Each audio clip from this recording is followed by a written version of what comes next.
हाँ बेटा, last class में क्या किया था? C4 चैप्टर हम कर रहे थे। CO2 fixation. CO2 फिक्सेशन का मतलब है कि CO2 को ठिकाने लगा करके कार्बोहाइड्रेट का फॉर्मेशन। उसके लिए हमने कितने रास्ते निकाले थे? कौन कौन से? एक तो दिन में, दूसरा भी दिन में और तीसरा नाइट में। ठीक है ना? दिन के अंदर जो रास्ता निकाला था पहला, उसके अंदर कौन सा प्रोडक्ट बना था बेटा? एक 3 कार्बन का प्रोडक्ट बना था जिसको हमने 3PGA फॉस्फोग्लिसरिक एसिड नाम दिया था, है ना? और उसके लिए जो चक्र काम में आया था वो C3 चक्र काम में आया। उसके बाद में बात की थी कि एक और दिन के अंदर जो पाथवे चलाया था वो C4 पाथवे था, और उस C4 पाथवे के अंदर जो 4 कार्बन का यौगिक बना था वो था ऑक्जेलो एसिटिक एसिड। ये 2 बातें हमने कर ली थी। अब अपने पास में तीसरी कंडीशन आती है। कौन सी कंडीशन आती है? तीसरी कंडीशन। और कंडीशन का नाम क्या है? पाथवे का नाम क्या है? Cam cycle. ओके, कैम कौन सा? कैम्ब्रियम। वो कैम्ब्रियम याद नहीं है, ये बेचारा कैम दूसरा है। देखो भाई, अब कैम्ब्रियम, सॉरी कैम, ठीक है? कैम में क्या होगा? पहली चीज तो ये कि कैम की फुल फॉर्म क्या है? ऐसा कौन सा साइकिल है जिसे हम कैम भी कहते हैं? अगर बोले तो क्रेस्युलेशन, क्रेस्युलेशन एसिड मेटाबॉलिज्म। नाम से पता चलता है किसका मेटाबॉलिज्म है? एसिड्स का। जैसा हमने C4 साइकिल पढ़ा था, सेम वही है, बट कंडीशन चेंज हो जाती है। कब कंडीशन चेंज होती है? आगे देखते हैं। एसिड मतलब कौन से? ऑक्जेलो एसिटिक एसिड, मैलिक एसिड, इनका यहाँ पर मेटाबॉलिज्म होता है, इसलिए इसको क्रेस्युलेशन एसिड मेटाबॉलिज्म कहते हैं। क्या हुआ? भले बैटरी लो है, ये तो चलता जाएगा ना, तो चलने दो। हाँ बेटा, क्रेस्युलेशन। सबसे पहले कैम साइकिल एक कुल, एक फैमिली क्रेस्युलेसी, क्या नाम था? क्रेस्युलेसी का एक पादप था जिसका नाम था ब्रायोफिलम। नाम सुना है? क्यों सुना है? ब्रायोफिलम मतलब पत्थर जटा हिंदी में नाम है। ब्रायोफिलम में कायिक जनन पर्णों के द्वारा हो रहा था। पर्णों का जो मार्जिन था वहां से अपस्तानिक जड़ें निकल रही थी, याद आया? तो इस ब्रायोफिलम के अंदर सबसे पहले ये कैम साइकिल देखा गया, ठीक है? इसलिए इसको CAM क्रेस्युलेशन एसिड मेटाबॉलिज्म के नाम से जाना गया। क्लियर? अब कैम की कंडीशन क्या थी? कंडीशन ये थी कि जहां पर CO2 का कंसंट्रेशन हो, जहां पर वाटर बिल्कुल कम हो, वाटर जो है बिल्कुल कम, C3 जो था उसके अंदर CO2 का कंसंट्रेशन ज्यादा था, यहां पर CO2 का कंसंट्रेशन कम है। H2O जो है, वाटर जो है वो भी कम है, या हम कह सकते हैं डेजर्ट जैसी कंडीशन आई। तब क्या बोला गया? डेजर्ट जैसी जो कंडीशन थी उनके अंदर, उन पादपों में कौन सा साइकिल संपन्न हो? CAM cycle. अब कैम साइकिल के लिए कुछ प्लांट है, किन किन के अंदर ये कैम साइकिल होगा? सबसे पहले हम एक बात करते हैं, आपने नाम सुना होगा ऑर्किड। नाम सुना है? ऑर्किड। ब्रायोफिलम नाम सुना ही है? अगेलो, है ना? एक नाम है यूफोरबिया। क्या नाम है बेटा? एक नाम है पाइनएप्पल। क्या नाम है? इनके अंदर ये कैम साइकिल होता है। यूफोरबिया एक ऐसा प्लांट है जिसके अंदर C3 भी होता है, C4 भी होता है और कैम भी होता है। कोई दिक्कत? आगे चले? चले। इस ऑर्किड, अगेव, यूफोरबिया और पाइनएप्पल में खोजने के बाद हम बात करते हैं कि जो कैम प्लांट है, आपने सुना होगा बेटा, एक नाम लिखे अपन, नागफनी। नागफनी। इन प्लांट में ऐसी क्या चीजें पाई जाती है कि इनके अंदर केम साइकिल पाया जाता है। सबसे पहली बात करते हैं और सबसे इंपॉर्टेंट बात करते हैं कि इनके अंदर जो रंध्र होते हैं वो रंध्र कैसे होते हैं? रंध्र स्कोटो एक्टिव होते हैं। देखो बेटा, रंध्र दो प्रकार के होते हैं, एक होता है प्रकाश सक्रिय, ठीक है, और एक होते हैं प्रकाश असक्रिय कह सकते हैं, या जिनको हम तिमिर रंध्र कह सकते हैं। क्या बोलते हैं? तिमिर रंध्र। प्रकाश सक्रिय रंध्र, नॉर्मल प्रकार के स्टोमेटा जो है उन्हें हम प्रकाश सक्रिय स्टोमेटा कहते हैं, लेकिन जो दूसरे वाले हैं तिमिर रंध्र। तिमिर रंध्र का क्या मतलब? प्रकाश सक्रिय रंध्र जो डे के अंदर ओपन होते हैं, नाइट के अंदर क्लोज होते हैं। इन भाई साहब में उल्टा सिस्टम पाया जाता है। ये रात्रि में खुलना स्टार्ट हो जाते हैं और डे के अंदर ये क्लोज हो जाते हैं। इन रंध्रों को हम तिमिर रंध्र कहते हैं और ये तिमिर रंध्र इन केम प्लांट का सबसे मुख्य लक्षण है। नागफनी आपने देखी होगी। फिर बात करते हैं, ये जो रंध्र होते हैं उन रंध्रों को हम संकन स्टोमेटा कहेंगे। संकन स्टोमेटा का मतलब क्या है बेटा? धसे हुए रंध्र। धसे हुए रंध्र। हाँ बेटा, धसे हुए रंध्र। धसे हुए रंध्र का मतलब एक नॉर्मल स्टोमेटा देखे तो हमने बात की थी, ये अपने पास में एपिडर्मिस, ये नॉर्मल प्रकार के, ठीक है। लेकिन धसे हुए रंध्र कैसे होंगे? ये बाह्य त्वचा, इस तरीके से धसे हुए रंध्र पाए जाते हैं।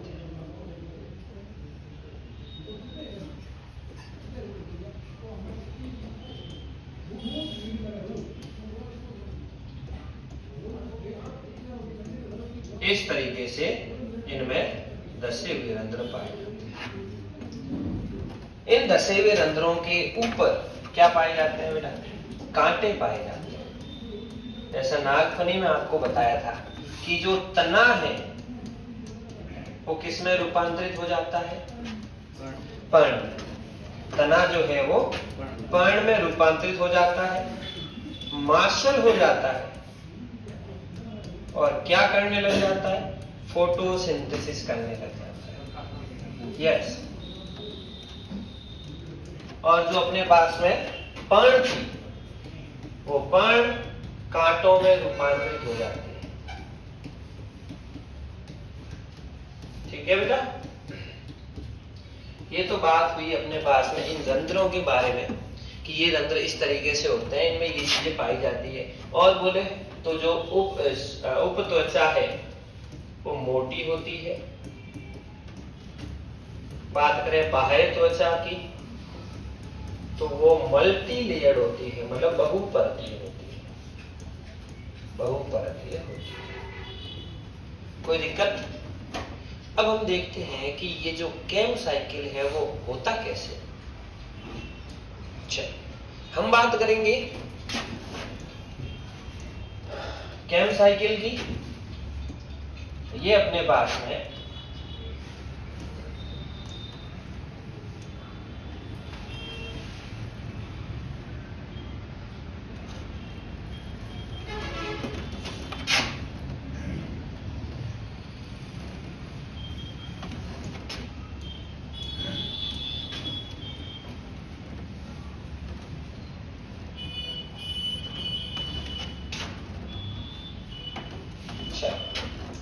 यहां पर ये अपने पास में स्टोमेटा, ये क्या है? पर्ण है। पर्ण के अंदर हरितलवक है, क्लोरोप्लास्ट है, मेसोफिल सेल्स जो पर्ण के अंदर ही होते हैं। ठीक है। एक प्रक्रिया होती है जो कहां होगी? नाइट के अंदर। दूसरी प्रक्रिया कहां होगी? डे में। नाइट में क्या होता है? क्योंकि ये नाइट में रंध्र खुले रहते हैं तो जो एटमॉस्फेरिक, क्या बात करें, जो रंध्र है वहां से एटमॉस्फेरिक का मतलब है कि जो अपने पास में बाहर वायुमंडलीय CO2 है वो कहां प्रवेश कर जाती है? कहां प्रवेश कर जाती है? पर्ण के अंदर, ये पर्ण का साइटोसोल में प्रवेश कर जाती है। जैसे ही CO2 आएगी, यहाँ पर जो जल है उसके साथ में मिल करके क्या बनाएगी, H2CO3।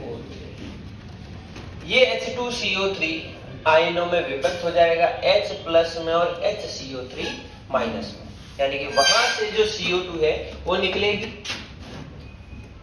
ये CO2 सबसे पहले किसके द्वारा ग्रहण होगी, PEP full form phosphoenol pyruvate, किस एंजाइम की उपस्थिति में, PEP को या केस फॉस्फोइनोल पाइरूवेट कार्बोक्सिलेज।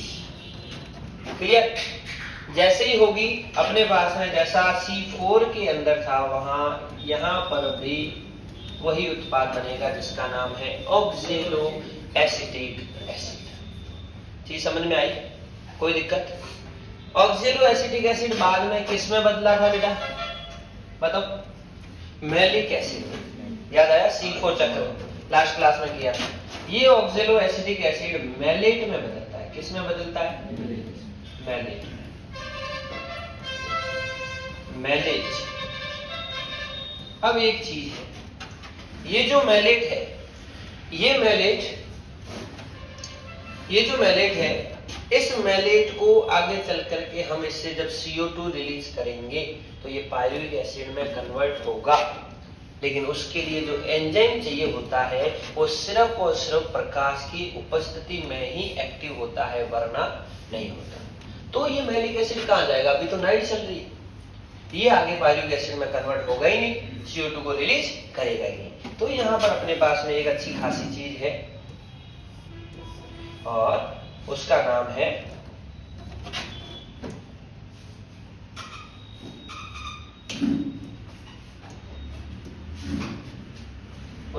बेटा वैक्यूम। क्या नाम है? वैक्यूम, यानी रिक्तिका। यहाँ ये जो मैलेट है वो एंटर कर जाएगा इस वैक्यूल, किसमें? रिक्तिका में।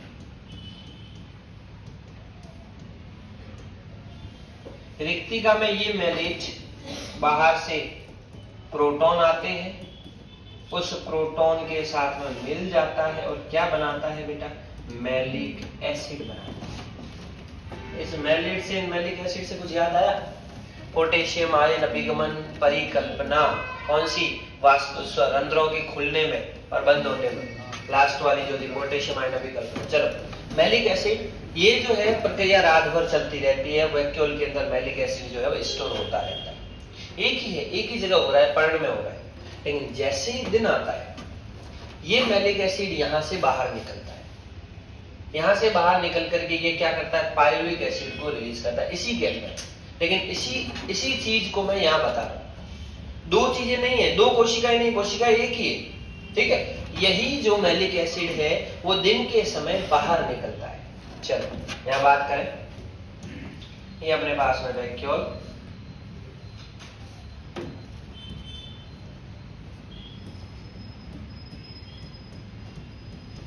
यानी रिक्तिका।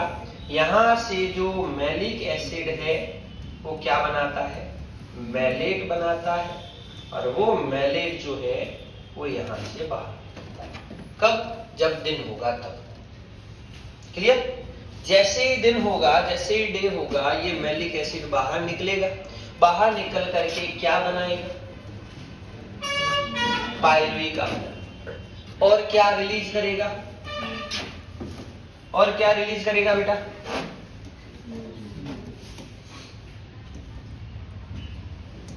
और ये रिलीज करेगा CO2। अब दिन चल रहा है तो CO2 रंध्रों से बाहर चली जानी चाहिए, है ना? क्यों भाई? तिमिर रंध्र है, रात में रंध्र खुले रहते हैं, दिन में तो बंद रहते हैं ना। तो यहाँ पर रंध्र दिन के समय इन पर्णों में खुले नहीं रहते, बंद रहते हैं। ये CO2 कहाँ जाएगा? ये CO2 जाएगा हरित लवक में। कहाँ जाएगा बेटा? हरित लवक में।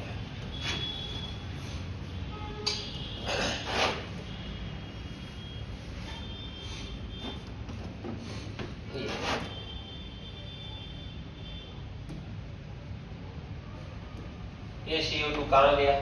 हरित लवक। हरित लवक में जैसे ही जाएगा, क्लोरोप्लास्ट में जैसे ही जाएगा, ये क्लोरोप्लास्ट में जैसे ही जाएगा, वहां ये किस में एंटर कर जाएगा? C3 साइकिल में।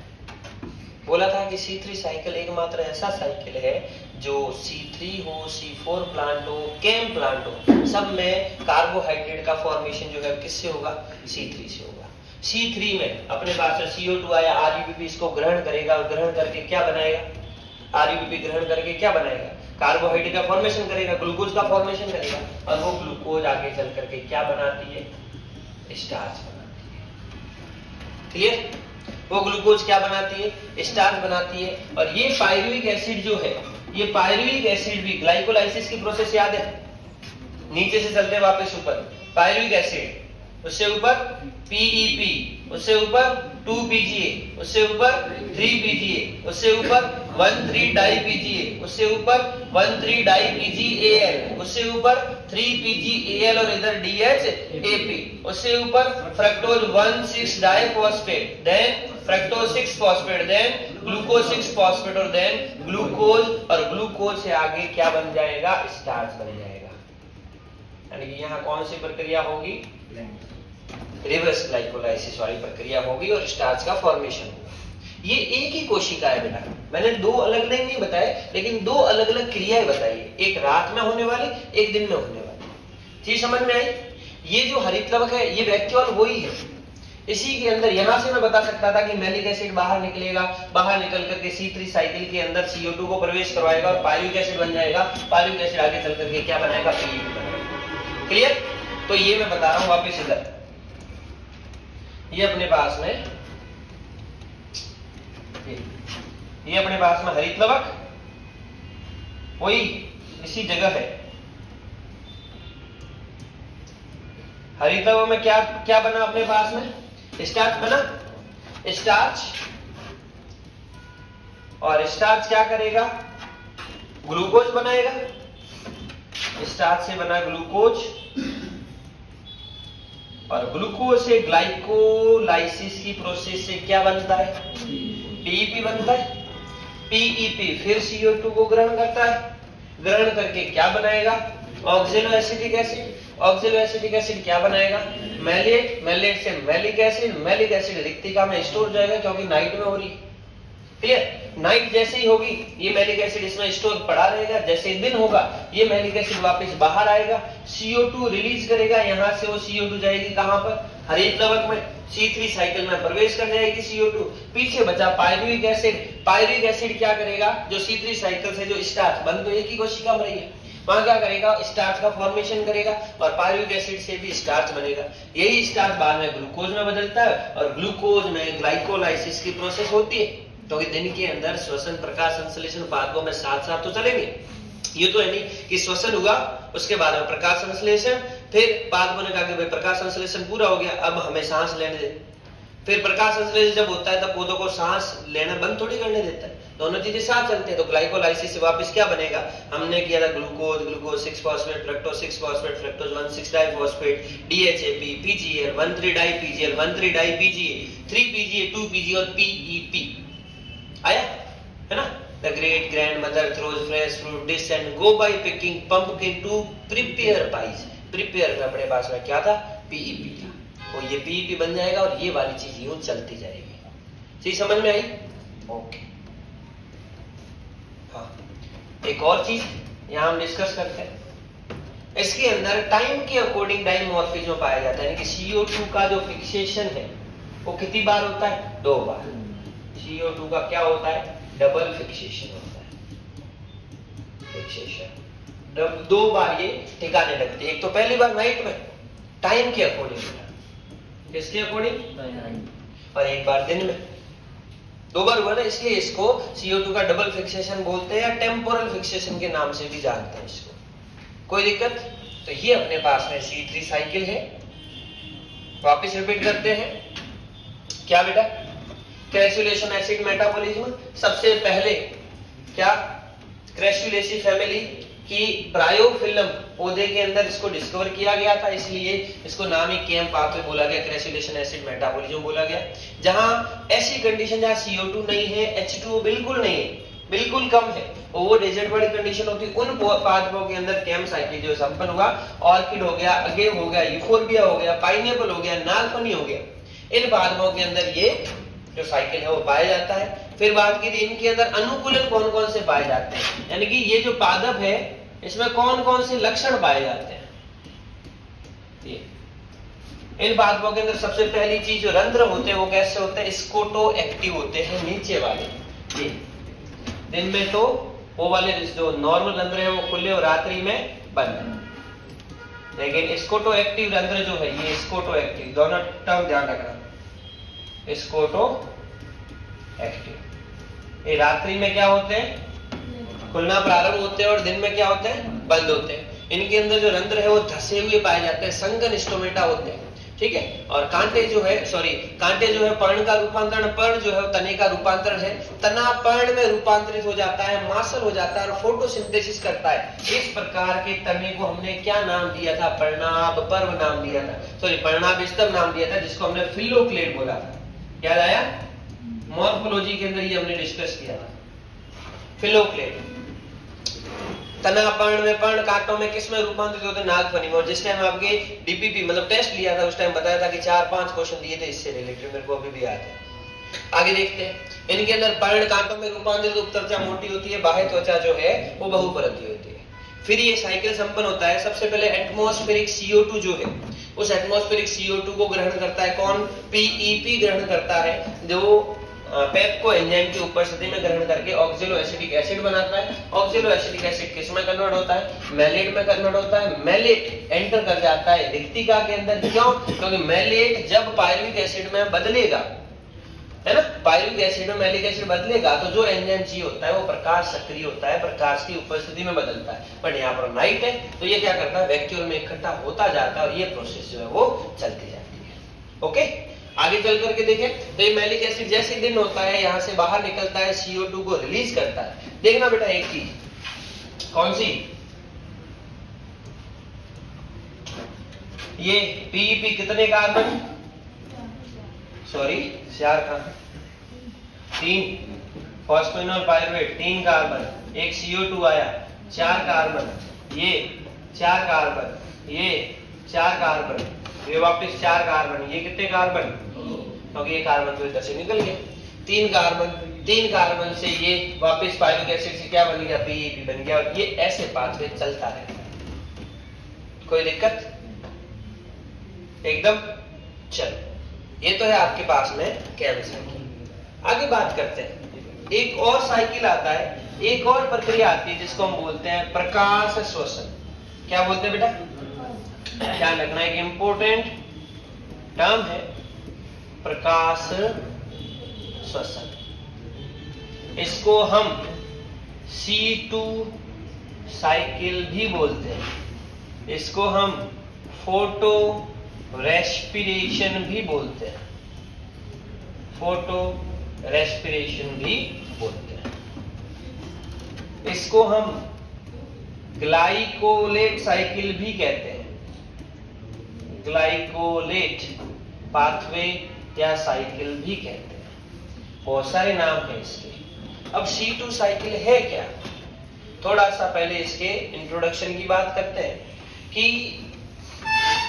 प्लांट क्या करता है। नॉर्मली ये हरा भाग जो है वो प्रकाश संश्लेषण के दौरान CO2 को ग्रहण करता है और ऑक्सीजन को रिलीज करता है, लेकिन कभी कभार ये प्लांट क्या करता है, ऑक्सीजन को लेना स्टार्ट करता है और CO2 को निकालना स्टार्ट करता है। कभी कभार ये जो हरा भाग है पादपों का वो ऑक्सीजन को लेना स्टार्ट कर देता है और CO2 को निकालना स्टार्ट कर देता है। मतलब क्या हुआ, CO2 की कमी। हमेशा लेते हैं श्वसन में, मैं श्वसन की बात नहीं कर रहा हूँ, श्वसन में तो ये प्रक्रिया तो होगी। श्वसन में क्या होता है, ऑक्सीजन को लिया जाता है, CO2 को रिलीज किया जाता है, वो CO2 प्रकाश संश्लेषण में काम आती है, ऑक्सीजन रिलीज होती है, ऑक्सीजन वापस श्वसन में काम आती है। लेकिन ये ऑक्सीजन को इसने ग्रहण किया, CO2 को निकाला, ये CO2 वापस श्वसन में काम नहीं आती। ये क्यों हुआ? चलिए देखते हैं। ये इसलिए हुआ क्योंकि हमने एक एंजाइम पढ़ा था, एंजाइम का नाम क्या था? और रूबिस को जिस टाइम बताया था, आपको बोला था कि क्या रूबिस को द्वैत प्रकृति का होता है। रूबिस को CO2 की उपस्थिति में कार्बोक्सिलेज की तरह काम करता है, राइट? और क्या बनाता है? 3-PGA बनाता है, कार्बोक्सिलेज। कार्बोक्सिलेज की तरह काम करता है और किसका निर्माण करता है? लेकिन जब ऑक्सीजन ज्यादा हो, CO2 कम हो, तो ये ऑक्सीजनेज की तरह काम करता है। और ऑक्सीजनेज की तरह काम करके ये 3-PGA न बना करके क्या बनाता है? 3-PGA की full form phosphoglyceric acid, but 2-PGA की फॉर्म है फॉस्फोग्लाइकोलिक। ग्लिसरिक एसिड नहीं है बेटा, ये ग्लाइकोलिक एसिड है। और सबसे पहला उत्पादित ग्लाइकोलिक बनता है, इसलिए इसको ग्लाइकोलेट साइकिल के नाम से जाना जाता है। कोई दिक्कत नहीं? आगे देखो, एक साइंटिस्ट आया, साइंटिस्ट का नाम था ऑटो वॉरबर्ग। क्या नाम था? वॉरबर्ग। इस ऑटो वॉरबर्ग ने क्या बोला कि जब प्लांट के अंदर ऑक्सीजन की सांद्रता ज्यादा हो जाती है, प्लांट में ऑक्सीजन की सांद्रता ज्यादा हो गई, यानी CO2 की सांद्रता, और CO2 की सांद्रता कम होने का क्या मतलब? प्रकाश संश्लेषण की दर। ऑक्सीजन की अधिकता में प्रकाश संश्लेषण में कमी होती है। हमने देखा जब ऑक्सीजनेज की तरह काम करेगा तो ऑब्वियसली CO2 की कंसंट्रेशन नहीं होगी, और CO2 नहीं होगी तो प्रकाश संश्लेषण भी नहीं होगा, है ना? अपने ये सिलेबस के अंदर टॉपिक है, इसलिए ध्यान रखना कि वॉरबर्ग ने बताया कि ऑक्सीजन की अधिकता में रूबिस्को एंजाइम ऑक्सीजनेज की तरह काम करता है और 3-PGA की जगह 2-PGA बनाता है, फॉस्फोग्लाइकोलिक एसिड बनाता है, प्रकाश संश्लेषण की दर कम हो जाती है। इस प्रभाव को वॉरबर्ग प्रभाव कहते हैं। कौन सा प्रभाव कहते हैं? क्लियर? एक छोटी सी टर्म इससे थोड़ी हटके है, यानी कि इससे थोड़ी अलग है। एक आता है पास्चर प्रभाव। पास्चर ने क्या बताया? ऑक्सीजन की अधिकता में जो किण्वन है, किण्वन मतलब फर्मेंटेशन, वो क्या हो जाता है? तो किण्वन एक एनारोबिक प्रक्रिया है, अवायवीय प्रक्रिया है। अवायवीय प्रक्रिया मतलब ऑक्सीजन नहीं चाहिए, लेकिन ऑक्सीजन की अधिकता में किण्वन कम हो जाता है। इस प्रभाव को पास्चर ने बताया, इसलिए इस प्रभाव को क्या बोलते हैं? तो ये समझ में आई? और देखते हैं, आगे चलते हैं। क्या कि ये जो अपने पास में C2 साइकिल है, ये किन किन कोशिकाओं में होता है? तो ये होता है क्लोरोप्लास्ट में, क्लोरोप्लास्ट में। ये होता है पेरोक्सीसोम में, और ये होता है माइटोकॉन्ड्रिया। माइटोकॉन्ड्रिया सीक्वेंस भी यही रहता है, सबसे पहले क्लोरोप्लास्ट, फिर पेरोक्सीसोम, फिर माइटोकॉन्ड्रिया। साइंटिस्ट आए दो, एक का नाम था डेकर और एक का नाम था टीयू।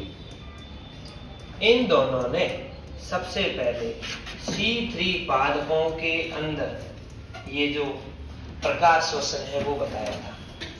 तो बताओ बेटा, प्रकाश श्वसन जो है वो क्यों जरूरी है? अगर CO2 की कंसंट्रेशन किन्हीं कारणों से कम हो जाती है, तब तो पादप में प्रकाश संश्लेषण नहीं होगा, और प्रकाश संश्लेषण नहीं होगा तो पादप मर जाएगा। अगर भोजन का निर्माण ही नहीं होगा तो पादप मर जाएगा। तब वहां पर एक साइकिल आया जिसे बोला C2 साइकिल। जब CO2 की कंसंट्रेशन प्लांट में कम हो गई, तब रूबिस्को ने ऑक्सीजनेज की तरह काम किया और उस पादप में प्रकाश श्वसन का पूरा चक्र चला करके पादप को जीवित रखा। तो हम कह सकते हैं ये एक अल्टरनेटिव पाथवे है, वैकल्पिक पाथवे है कि अगर किसी कारणवश CO2 की सांद्रता कम हो जाती है तो वहां पर C2 साइकिल स्टार्ट हो जाता है, और अगर ये नहीं होता तो पादप भी CO2 की कम सांद्रता में जिंदा नहीं रहते। चीज समझ में आई? तो इसकी डेफिनेशन हम कैसे लिख सकते हैं कि प्रकाश श्वसन, क्या बेटा? प्रकाश श्वसन पादपों में सामान्य श्वसन के अतिरिक्त ऐसी प्रक्रिया है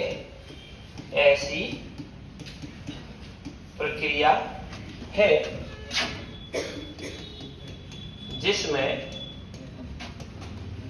ऑक्सीजन ग्रहण की जाती है, CO2 रिलीज की जाती है, और श्वसन की प्रक्रिया में क्या था? C6H12O6 plus O2 एरो का sign converted into CO2 plus H2O plus 686 kilo calorie ऊर्जा। लेकिन यहां हमने ऊर्जा की बात नहीं की। तो ये श्वसन के अलावा एक ऐसा श्वसन है जो प्रकाश की उपस्थिति में होता है, जहां ऑक्सीजन ग्रहण होती है, CO2 रिलीज होती है, लेकिन किसी भी प्रकार की ऊर्जा मुक्त नहीं होती है, ऊर्जा मुक्त नहीं होती है।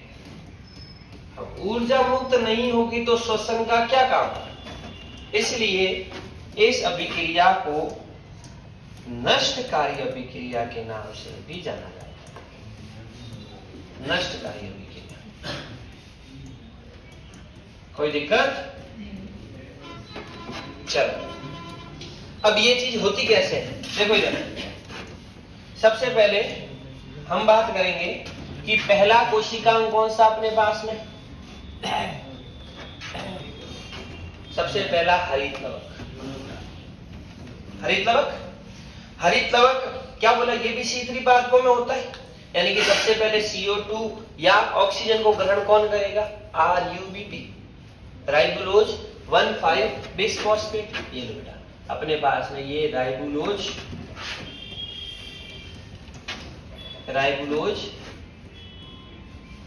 एक सेकंड,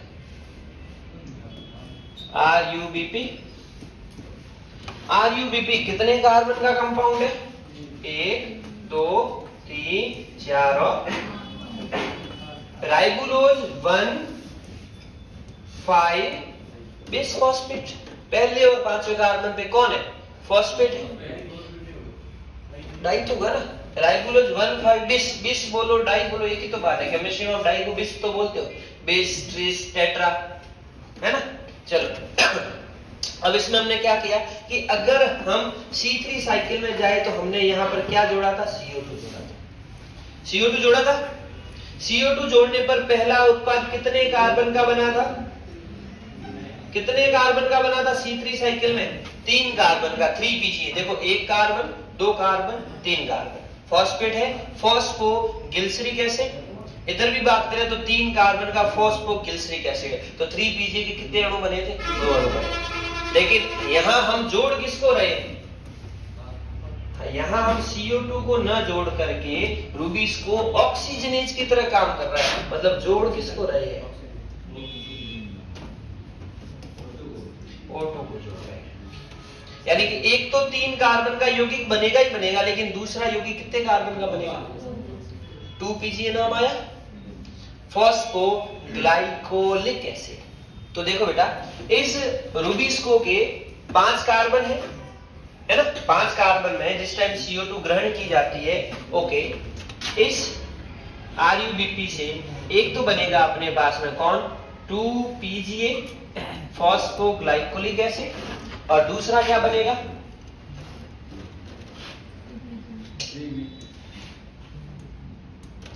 दूसरा अपने पास में बनेगा 3PGA। 3PG clear? ये 3PGA कहां जाता है? 3PGA जाता है C3 साइकिल में,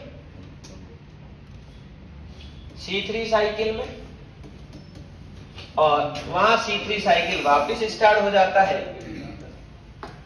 क्या? C3 साइकिल वापस स्टार्ट हो जाता है रूबिस्को के जरिए, और ये प्रोसेस C3 साइकिल वाली चलती रहती है। हमें किसकी बात करनी है? 2PGA की। देखो अब ये चक्र कैसे चलता है? फॉस्फोग्लाइकोलिक एसिड, सुनना बेटा क्या बोलना हूं, फॉस्फोग्लाइकोलिक एसिड या ग्लाइकोलेट, वहां था गिल्सरेट, फॉस्फोगिल्सरेट, फॉस्फोग्लाइकोलेट। अब यहां से मैं क्या कर रहा हूं, इस क्लोरोप्लास्ट के बाद में दूसरा कोशिकांग लेके आ रहा हूं जिसका नाम है परऑक्सीसोम।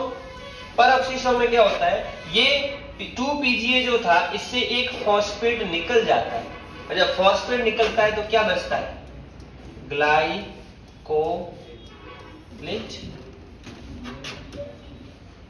फॉस्फोग्लाइकोलेट या फॉस्फोग्लाइकोलिक एसिड। फॉस्फेट निकल गया, पीछे क्या बचा? ग्लाइकोलेट, है ना?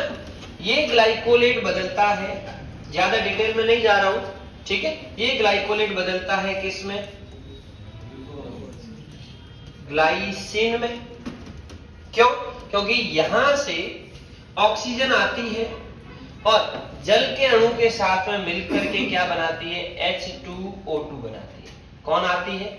दो ऑक्सीजन आती है, H2O के साथ में मिलकर के H2O2 बनाती है। H2O2 से H2O फिर निकल जाता है और एक ऑक्सीजन फिर निकल जाता है। ये साइकिल चलता रहता है। यहाँ पे परऑक्सीसोम की बात हो रही है। ये ग्लाइसिन अपना तीसरा,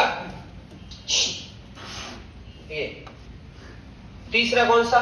माइटोकॉन्ड्रिया।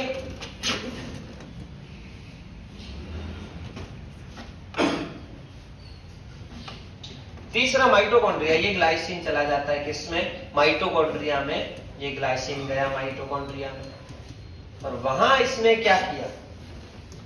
वहां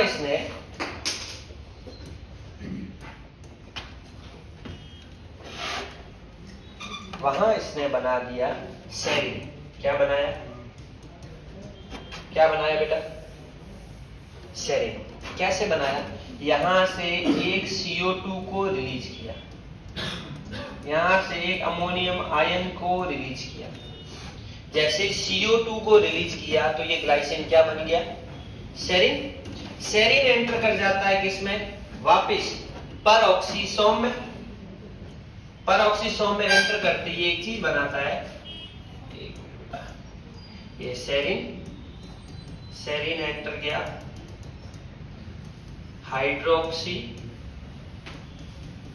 पायरुवेट,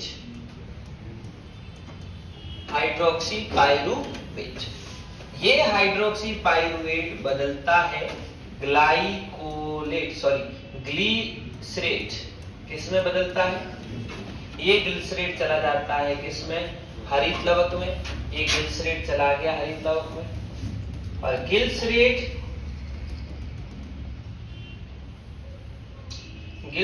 जैसे ही हरित लवक में गया, इसने क्या किया? ATP से एक फॉस्फेट लिया, वो क्या रह गई? एक फॉस्फेट लेते वो फॉस्फोगिल्सरेट बन गया। फॉस्फोगिल्सरेट मतलब फॉस्फोगिल्सरिक एसिड। ये फॉस्फोगिल्सरिक एसिड किसमें जाता है? C3 साइकिल में। C3 साइकिल में जाकर के क्या करेगा? वापिस RUBP, और ये चक्र जो है चलता रहता है। देखो बेटा, CO2 रिलीज हुई, ये CO2 कहीं काम आ रही है क्या? ये CO2 कहीं काम नहीं आ रही है, इसलिए इस अभिक्रिया को नष्टकारी अभिक्रिया कहते हैं। इसलिए मैंने बताया कि प्रकाश संश्लेषण हरे भाग के द्वारा CO2 को तो ग्रहण किया जाता है, ऑक्सीजन को निकाला जाता है, लेकिन कभी कभी क्या होता है कि हरे पौधे के हरे भाग ऑक्सीजन को ग्रहण करते हैं, CO2 को त्यागते हैं, वो CO2 वापस प्रकाश संश्लेषण में काम में नहीं आती। ये चीज पहला कोशिकांग कौन सा, इसकी बात करें, ये क्लोरोप्लास्ट या हरित लवक। दूसरा कोशिकांग कौन सा, परागसी। और तीसरा कौन सा, माइटो। चलो एक छोटा सा क्वेश्चन, ऐसा कौन सा यौगिक है जो एकमात्र यौगिक है और सिर्फ माइटोकॉन्ड्रिया में बनता है? देखो बेटा, हरित लवक में RuBp, 2PGA, 3PGA, गिल्सरेट 4 बने, पेरोक्सिसोम में ग्लाइकोलेट बना, ग्लाइसिन बना, हाइड्रोक्सी पाइरुवेट बना, गिल्सरेट बना, लेकिन मात्र एक ऐसा माइटोकॉन्ड्रिया है जहां सिर्फ एक सेरीन बनता है। ग्लाइसिन बना वहां है, नीचे ट्रांसलोकेट हुआ है, बट सेरीन ऐसा है जो सिर्फ माइटोकॉन्ड्रिया में बनता है। एक नंबर का क्वेश्चन, अच्छा खासा ध्यान रखना, माइटोकॉन्ड्रिया में एकमात्र बनने वाला यौगिक सेरीन कब बनता है? जब CO2 त्याग दी जाती है। माइटोकॉन्ड्रिया को पावर हाउस बोलते हैं, लेकिन यहाँ में ऊर्जा की तो जरूरत ही नहीं है ना। देखो श्वसन बोला है तो माइटोकॉन्ड्रिया तो आएगा ही आएगा। प्रकाश श्वसन बोल रहे हैं तो माइटोकॉन्ड्रिया आएगा। हरा भाग है तो क्लोरोप्लास्ट है कौन सा? प्रकाश संश्लेषण का ही अल्टरनेटिव पाथवे, क्योंकि रूबिस्को एंजाइम है, ऑब्वियसली कहां है? क्लोरोप्लास्ट में। ठीक समझ में आई? वापस रिपीट कर रहा हूं, RuBp दो चीजें बनाता है, एक तो बनाता है 2PGA, एक बनाता है 3PGA। जब ऑक्सीजन की अधिकता होती है, किसकी अधिकता होती है बेटा? ऑक्सीजन की अधिकता होती है, वो 2PGA बनता है, और बाकी वाला जो पीछे है वो 3PGA में कन्वर्ट होगा। 2PGA हरित लवक में बनता है, ये जाता है पेरोक्सिसोम में। कब? जब यहां से एक फॉस्फेट को मैंने रिलीज कर दिया। फॉस्फेट को रिलीज कौन करता है? जल का एक अणु ले आते हैं और इनऑर्गेनिक फॉस्फेट, बेटा इनऑर्गेनिक फॉस्फेट रिलीज हो जाता है, मतलब माध्यम में चला जाता है। ADP के द्वारा ग्रहण नहीं होता। ग्लाइकोलेट, वहां से हाइड्रोजन पेरोक्साइड H2O2 पेरोक्सिसोम, यहां से क्या होता है? ऑक्सीजन आता है, जल ग्रहण करके H2O2 बन जाता है, H2O2 से वापस जल निकल जाता है, ऑक्सीजन निकल जाती है, ये साइकिल ऐसे चलता रहता है और ग्लाइसिन बन जाता है। ग्लाइसिन जो है वो माइटोकॉन्ड्रिया में प्रवेश कर जाएगा, वहां पर क्या बनेगा? सेरीन बनेगा। सेरीन से क्या बनेगा?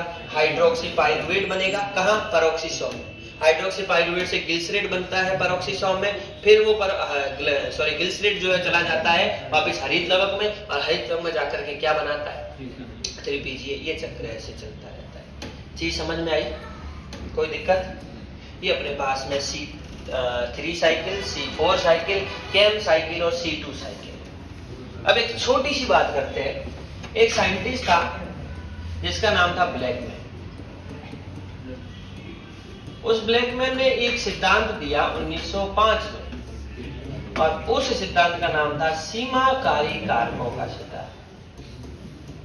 सीमाकारी कारकों का सिद्धांत।